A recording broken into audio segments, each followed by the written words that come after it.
若是有人问我伫日本上爱食啥物菜，我想应该就是韩国菜啊。今仔日带朋友来食我最接来的这间韩国菜，其实我嘛是看日本的连续剧才知影这间店。这的石牛炒三层肉真正是夭寿咸、夭寿好食。顶届带朋友来食，看伊食甲汗水鼻水飞袂离。不过这届做伙来的日本朋友无法度食咸，就无缘点这项菜。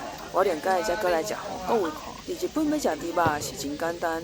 不过要食排骨就较困难，毕竟日本菜较幼秀，脆骨头看起来就无幼秀啊。天气豆豆变寒，寒冷的时阵下一碗烧汤上适合。这鼎炉韩国话叫做감자탕，听起来亲像韩语的马铃薯汤，不过其实是排骨汤啦。用猪仔连骨落去控汤，内底配料有葱仔、白菜、金针菇、甲马铃薯。